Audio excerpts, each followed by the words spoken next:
कल्पना कीजिए एक ऐसी दुनिया की जहां हिमालय की बर्फीली चोटियों की गोद में एक छोटा सा गांव बसा है, जहां एक साधु और एक कुंवारी लड़की की मुलाकात से एक ऐसी मोहब्बत की दास्तान जन्म लेती है जो सदियों तक गूंजती है। यह कहानी है बाबा निराला की, एक साधु जिनकी आंखों में सदियों की हिकमत छुपी है, और मीरा की, एक मासूम लड़की जिसका दिल पाकीज़गी और इश्क का आईना है। इन दोनों की मोहब्बत न तो दुनिया के उसूलों से बंधी है, न ही वक्त की जंजीरों से, लेकिन इश्क कोई आसान सफर नहीं। यह एक ऐसी आग है जो दिल को जलाकर पाक करती है, जो दुनिया के तानों, इम्तिहानों और कुर्बानियों से गुजरती है। यह कहानी आपको ले जाएगी एक ऐसे सफर पर जहां आप देखेंगे कि किस तरह एक साधु और एक लड़की की रूहानी कुर्बत गांव वालों के शक को जन्म देती है, किस तरह उनकी मोहब्बत को दुनिया के तूफानों का सामना करना पड़ता है, और किस तरह वे हर मुश्किल को पार करते हुए अपने इश्क को लाजवाब बनाते हैं। बर्फीली रातों में तन्हाई, भूख और बीमारी से लड़ते हुए वे एक दूसरे के लिए जीते हैं। लेकिन क्या उनकी मोहब्बत दुनिया की नजरों से बच पाएगी? क्या वे इसे कबूल करवाने में कामयाब होंगे, या यह इश्क एक राज बनकर रह जाएगा? हर लम्हा, हर जज्बा, हर कुर्बानी आपके दिल को छुएगी। यह कहानी सिर्फ मोहब्बत की नहीं, बल्कि अज़्म, ईमान और रूहानी बंधन की है। अगर आप एक ऐसी दास्तान सुनना चाहते हैं जो आपके दिल को गरमा दे, आपकी रूह को झकझोर दे और आपको आखिर तक अपनी गिरफ्त में रखे, तो लाजवाब इश्क आपके लिए है।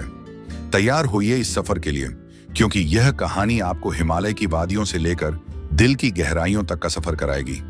एक ऐसी मोहब्बत की कहानी जो कभी नहीं मरती। हिमालय की बर्फीली चोटियों की गोद में, जहां हरी भरी वादियों में नदियों की सुरीली आवाजें गूंजती थीं, एक छोटा सा गांव बसा था जिसका नाम था सरस्वती। इस गांव की खूबसूरती ऐसी थी कि मानो कुदरत ने अपनी तमाम रंगीनियां इस पर उंडेल दी हों। यहां की हवा में एक अजीब सी सुकून की खुशबू थी जो दिल को करार देती थी। इसी गांव के किनारे एक पुराने वन के साए में एक साधु रहता था जिसे सब बाबा निराला कहते थे। बाबा निराला की उम्र का कोई अंदाजा न था। उसकी सफेद दाढ़ी और चमकती आंखें जैसे सदियों की कहानियां समेटे हुए थीं। वह दिन रात ध्यान में डूबा रहता और उसकी मौजूदगी गांव वालों के लिए एक रूहानी आसरा थी। दूसरी तरफ इसी गांव में एक कुंवारी लड़की रहती थी जिसका नाम था मीरा। मीरा की खूबसूरती ऐसी थी कि जैसे चांदनी रात में चमकता हुआ कोई तारा। उसकी आंखों में एक मासूम सी चमक थी और उसका दिल इतना साफ कि हर कोई उसकी तरफ खींचा चला आता। मीरा गांव के मंदिर में रोज फूल चढ़ाने जाती, और जब वह भजन गाती तो परिंदे भी खामोश होकर सुनते। लेकिन मीरा के दिल में एक अजीब सी बेचैनी थी, जैसे कोई उसे दूर कहीं बुला रहा हो। एक दिन जब पतझड़ अपने पूरे रंग पर था और पत्ते सुनहरी रंग में डूबे हुए थे, मीरा मंदिर से लौट रही थी। रास्ते में उसने देखा कि वन के पास एक अजीब सी रोशनी चमक रही है। जिज्ञासा उसे वहां ले गई और वहां उसने बाबा निराला को देखा, जो एक छोटी सी आग के पास बैठा ध्यान कर रहा था। उसकी आंखों से निकलती रोशनी ऐसी थी कि मीरा एक पल के लिए स्तब्ध हो गई। बाबा ने आंखें खोली और मीरा की तरफ देखा। उनकी नजरों में एक अजीब सी गहराई थी, जैसे वह उसके दिल के राज जान लेते हों। बेटी, क्या तलाश कर रही हो? बाबा की आवाज गर्म और गहरी थी। मीरा ने हिचकिचाते हुए कहा, बाबा, मेरे दिल में एक बेचैनी है जो मुझे चैन नहीं लेने देती। बाबा मुस्कुराए और बोले, कभी कभी दिल की बेचैनी इसलिए होती है कि वह अपने असल घर की तरफ लौटना चाहता है। उनके शब्द मीरा के दिल में उतर गए। उस दिन के बाद मीरा रोजाना बाबा के पास आने लगी। वह उनसे रूहानी बातें सीखती और बाबा उसे जिंदगी के राज समझाते। इन मुलाकातों में एक अजीब सा रिश्ता बनने लगा। मीरा को बाबा की सादगी और हिकमत से प्यार हो गया, जबकि बाबा को मीरा की मासूमियत और सच्चाई ने प्रभावित किया। लेकिन यह रिश्ता इतना साधारण न था जितना नजर आता था। गांव वालों ने जब मीरा को बाबा के पास जाते देखा तो उनके दिलों में शक पैदा होने लगे। एक साधु और एक कुंवारी लड़की की कुर्बत उनके लिए नाकाबिल ए कबूल थी। मीरा के घर वालों ने उसे सख्ती से मना किया, लेकिन मीरा का दिल अब बाबा की तरफ खिंच चुका था। एक रात जब चांद अपनी पूरी आबोताब से चमक रहा था, मीरा चुपके से बाबा के पास गई। बाबा, क्या यह गलत है कि मैं आपके पास आती हूं? उसने रुंधी हुई आवाज में पूछा। बाबा ने उसकी तरफ देखा और कहा, मोहब्बत कभी गलत नहीं होती बेटी, लेकिन दुनिया इसे समझने से कासिर है। इन अल्फाज ने मीरा के दिल में एक नई हिम्मत भर दी, लेकिन उसे नहीं मालूम था कि यह मोहब्बत उसे किस इम्तिहान से गुजरने वाली है। यह उनकी मोहब्बत की इब्तिदा थी, एक ऐसी मोहब्बत जो न तो दुनिया के उसूलों से जकड़ी थी और न ही वक्त की हदों से। लेकिन क्या यह मोहब्बत दुनिया के तूफानों का मुकाबला कर पाएगी? यह सवाल मीरा और बाबा दोनों के दिलों में गूंज रहा था। वक्त गुजरता गया और मीरा और बाबा निराला की मुलाकातें अब गांव की जबान पर चढ़ गईं। गांव वालों के लिए यह एक अजीब और नाकाबिल इफ़हम रिश्ता था। एक साधु जो दुनिया से किनारा कर चुका था और एक कुंवारी लड़की जो अभी जिंदगी के रंग देखने के काबिल भी न थी। उनका एक दूसरे के साथ वक्त गुजारना गांव वालों के लिए एक मुअम्मा बन गया। मीरा के घर वालों ने उसे घर से निकलने से मना कर दिया, लेकिन मीरा का दिल अब उसकी अपनी मर्जी का गुलाम न रहा था। एक दिन जब मीरा मंदिर के लिए फूल लेने जंगल की तरफ गई, उसे रास्ते में गांव के चंद लोगों ने रोक लिया। उन्होंने उसे तंज दिए और कहा कि वह एक साधु के दाम में फंस गई है। मीरा ने उनकी बातों को नजरअंदाज किया, लेकिन उसके दिल पर एक बोझ सा पड़ गया। वह रात भर रोती रही और सोचती रही कि क्या उसकी मोहब्बत वाकई इतनी पाकीज़ा है जितना वह समझती है। अगली सुबह वह फिर बाबा के पास गई और अपना दिल खोलकर रख दिया। बाबा, दुनिया हमारी मोहब्बत को गलत समझती है। क्या हम वाकई कोई गुनाह कर रहे हैं? मीरा की आवाज में दर्द था। बाबा ने उसकी तरफ देखा और कहा, मोहब्बत एक आग है मीरा।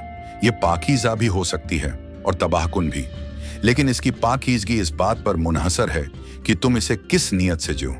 हमारा रिश्ता रूहों का रिश्ता है, न कि जिस्म का। लेकिन दुनिया सिर्फ वही देखती है जो उसकी आंखों को नजर आता है। बाबा के अल्फाज ने मीरा के दिल को सुकून दिया, लेकिन उसे यह भी मालूम था कि अब उनकी मोहब्बत को एक बड़े इम्तिहान से गुजरना होगा। गांव के सरदार ने फैसला किया कि बाबा निराला को गांव से निकाल दिया जाए, क्योंकि उसकी मौजूदगी अब गांव की इज्जत के लिए खतरा बन चुकी थी। मीरा को जब यह खबर मिली, उसका दिल टूट गया। वह रात के अंधेरे में चुपके से बाबा के पास गई और कहा, बाबा, मैं आपके बिना नहीं जी सकती। अगर आप गांव छोड़कर जाएंगे तो मैं भी आपके साथ जाऊंगी। बाबा ने उसकी बात सुनी और एक गहरी सांस ली। मीरा, मोहब्बत कुर्बानी मांगती है। अगर तुम मेरे साथ जाओगी तो तुम अपना घर, अपना खानदान, अपनी दुनिया सब खो दोगी। क्या तुम इसके लिए तैयार हो? मीरा ने एक लम्हे के लिए सोचा, फिर उसकी आंखों में एक अज़्म आया। बाबा, अगर आपके साथ होना गुनाह है तो मैं यह गुनाह बार बार करूंगी। यह फैसला उन दोनों के लिए एक नया मोड़ था। अगली सुबह जब गांव वाले बाबा को निकालने के लिए वन की तरफ आए तो वहां न बाबा था और न ही मीरा। दोनों रात की तारीकी में कहीं गायब हो चुके थे। गांव वालों ने उन्हें ढूंढने की कोशिश की, लेकिन वह जैसे हवा में टहलील हो गए थे। दूर हिमालय की एक बुलंद चोटी पर, जहां कोई इंसानी कदम शायद ही पहुंचता हो, बाबा और मीरा ने पनाह ली। वहां उन्होंने एक छोटी सी कुटिया बनाई और एक दूसरे के साथ अपनी जिंदगी शुरू की। लेकिन यह जिंदगी आसान न थी। सर्दी, भूख और तन्हाई उनके इम्तिहान का हिस्सा बन गए। लेकिन उनकी मोहब्बत हर मुश्किल से बड़ी थी। वे दिन रात एक दूसरे के साथ रूहानी बातें करते और उनका रिश्ता हर गुजरते दिन के साथ मजबूत होता गया। लेकिन क्या यह मोहब्बत हमेशा ऐसी ही रहेगी, या दुनिया की नजरें उन्हें फिर से ढूंढ निकालेंगी? ये सवाल अभी उनके सामने था और इसका जवाब वक्त ही बता सकता था। हिमालय की उस बुलंद चोटी पर, जहां बाबा निराला और मीरा ने अपना ठिकाना बनाया था, जिंदगी एक अजीब सा इम्तिजाज थी। एक तरफ सुकून था जो उनकी मोहब्बत से मिलता था, और दूसरी तरफ वे मुश्किलें थीं जो हर रोज उनका इम्तिहान लेती थीं। सर्द रातें, महदूद खुराक और जंगली जानवरों का खतरा उनके लिए रोजमर्रा के चैलेंज बन गए थे। लेकिन मीरा और बाबा के दरमियान एक ऐसी ताकत थी जो हर मुश्किल को आसान कर देती थी। उनकी मोहब्बत अब सिर्फ दिल का रिश्ता न रही थी, यह एक रूहानी बंधन था जो उन्हें एक दूसरे से जोड़े रखता था। एक दिन जब बर्फबारी अपनी शिद्दत पर थी, मीरा बीमार पड़ गई। उसका जिस्म कमजोर हो गया और उसकी आंखों की चमक मध्यम पड़ने लगी। बाबा निराला ने उसकी देखभाल की, लेकिन उनके पास न तो कोई दवा थी और न ही कोई सहूलत। बाबा ने अपनी सारी रूहानी ताकत लगाकर मीरा का इलाज करने की कोशिश की, लेकिन वह जानता था कि उसे कुछ और करना होगा। उसने फैसला किया कि वह करीबी गांव से मदद मांगने जाएगा। हालांकि इसका मतलब था कि उसे अपनी शनाख्त जाहिर करनी पड़ेगी। बाबा ने मीरा को कुटिया में छोड़ा और बर्फीले रास्तों से होता हुआ करीबी गांव तक पहुंचा। वहां उसने एक हकीम से दवा मांगी, लेकिन हकीम ने उसे पहचान लिया। खबर फैल गई कि बाबा निराला, जो सरस्वती गांव से फरार हुआ था, अब यहां है। गांव वालों ने उसे पकड़ लिया और उसे सरस्वती वापस ले गए। वहां उसे एक मुजरिम की तरह पेश किया गया। गांव के सरदार ने उससे पूछा, तुमने हमारी बेटी को कहां छुपाया है? बाबा ने सुकून से जवाब दिया, मीरा मेरी बेटी नहीं, मेरी रूह की साथी है। वह बीमार है और अगर तुम उसकी मदद नहीं करोगे तो तुम सब उसके दर्द के जिम्मेदार होंगे। उसके अल्फाज में ऐसी ताकत थी कि गांव वालों के दिलों में एक हलचल सी मच गई। कुछ लोगों ने उसे सजा देने की मांग की, जबकि कुछ ने मीरा की मदद करने की बात की। आखिरकार सरदार ने फैसला किया कि मीरा को ढूंढा जाए और उसकी मर्जी जानी जाए। जब गांव वाले कुटिया तक पहुंचे तो मीरा की हालत नाजुक थी। उसे गांव वापस लाया गया और हकीम ने उसका इलाज शुरू किया। मीरा की तबीयत संभलने लगी, लेकिन उसके दिल में एक खौफ था कि अब उसे बाबा से जुदा कर दिया जाएगा। एक रात जब वह सेहतयाब हो रही थी, उसने गांव के सरदार से इल्तिजा की, मैं बाबा के बिना नहीं जी सकती। अगर आप हमें अलग करेंगे तो मेरी रूह मर जाएगी। सरदार ने मीरा की बात सुनी और बाबा से मुलाकात की। बाबा ने कहा, हमारी मोहब्बत दुनियावी नहीं, बल्कि एक ऐसी ताकत है जो हमें खुदा के करीब ले जाती है। अगर तुम हमें अलग कर दोगे तो तुम एक ऐसी मोहब्बत को मार दोगे जो सदियों तक गूंजेगी। उनके अल्फाज ने सरदार का दिल पिघला दिया। उसने फैसला किया कि बाबा और मीरा को गांव में रहने की इजाजत दी जाए, लेकिन उन्हें एक शर्त माननी होगी। वे अपनी मोहब्बत को दुनिया से छुपा कर रखेंगे। यह एक मुश्किल शर्त थी, लेकिन बाबा और मीरा ने इसे कबूल कर लिया। वे गांव वापस आए, लेकिन उनकी मोहब्बत अब एक राज बन चुकी थी। क्या यह राज हमेशा छुपा रहेगा या कोई नया तूफान उनकी मोहब्बत को फिर से आजमाएगा? वक्त ने अपना सफर जारी रखा और बाबा निराला और मीरा गांव में एक राज की तरह रहने लगे। वे दिन के वक्त अलग अलग रहते, लेकिन रात के सन्नाटे में वे चुपके से मिलकर अपनी मोहब्बत की गर्मी से एक दूसरे को सुकून देते। मीरा मंदिर में फूल चढ़ाती और भजन गाती, जबकि बाबा अपने वन में ध्यान में डूबा रहता। लेकिन उनकी नजरें जब भी मिलती, वे एक दूसरे के दिल की बात समझ जाते। एक दिन गांव में एक बड़ा मेला लगा। दूर दूर से लोग आए और गांव रंगों और खुशबुओं से भर गया। इस मेले में एक मशहूर संत तशरीफ लाए, जिनका नाम था स्वामी विद्यांत। स्वामी अपनी हिकमत और रूहानी ताकत के लिए मशहूर थे। जब उन्होंने बाबा निराला और मीरा की कहानी सुनी तो वे उनसे मिलने की ख्वाहिश रखने लगे। सरदार ने हिचकिचाते हुए इजाजत दी और स्वामी बन की तरफ चल पड़े। स्वामी ने बाबा और मीरा से मुलाकात की और उनकी मोहब्बत की गहराई को जाना। उन्होंने कहा, तुम्हारी मोहब्बत दुनियावी नहीं, बल्कि एक ऐसी आग है जो रूह को जलाकर पाक करती है, लेकिन इसे दुनिया के सामने लाने का वक्त अब आ गया है। स्वामी ने गांव वालों को जमा किया और ऐलान किया कि बाबा और मीरा की मोहब्बत कोई गुनाह नहीं, बल्कि एक ऐसी ताकत है जो खुदा की तरफ ले जाती है। उनके अल्फाज ने गांव वालों के दिलों को बदल दिया। जो लोग पहले उनकी मोहब्बत को ताना देते थे, अब वे उनके इज्जत में सर झुकाने लगे। बाबा और मीरा को अब खुलेआम एक दूसरे के साथ रहने की इजाजत मिल गई। उन्होंने अपनी जिंदगी एक दूसरे के नाम कर दी और उनकी मोहब्बत की कहानी गांव से निकलकर दूर दूर तक फैल गई।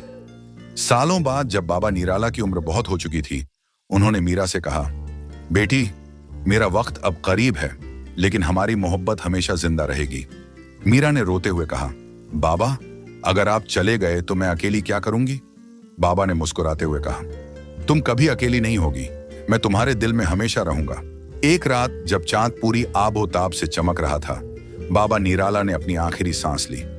मीरा ने उनकी चिता सजाई और उनकी राख को सरस्वती नदी में बहा दिया, लेकिन उसने कभी अपनी मोहब्बत को मरने न दिया। वह अपनी बाकी जिंदगी बाबा की शिक्षाओं को फैलाती रही और उनकी मोहब्बत की कहानी एक ऐसी दास्तान बन गई जो सदियों तक गूंजती रही। यह थी बाबा निराला और मीरा की लाजवाब मोहब्बत की कहानी, जो दुनिया के तूफानों से लड़कर भी हमेशा जिंदा रही। बाबा निराला और मीरा की यह कहानी हमें सिखाती है कि सच्ची मोहब्बत वह है जो दिल से दिल तक जाती है, जो दुनिया के उसूलों और बंधनों से आजाद होती है। मोहब्बत हमें सिखाती है कि कुर्बानी और ईमान के बिना कोई रिश्ता मुकम्मल नहीं होता। अगर आपके दिल में मोहब्बत है तो उसे पाकीज़गी से जिएं। दुनिया के तानों से मत डरिए, क्योंकि सच्ची मोहब्बत हमेशा लाजवाब होती है। अपने दिल की आवाज सुनिए और उसे वह रोशनी बनने दीजिए जो न सिर्फ आपकी जिंदगी को रोशन करे बल्कि दूसरों के लिए भी मशाले राह बने। यह कहानी आपके लिए एक दावत है कि आप मोहब्बत के इस सफर पर चलें और अपनी जिंदगी को एक लाजवाब दास्तान बना दें। अगर आपको बाबा निराला और मीरा की यह दिल को छू लेने वाली कहानी पसंद आई तो हमारे चैनल को सब्सक्राइब करना ना भूलें।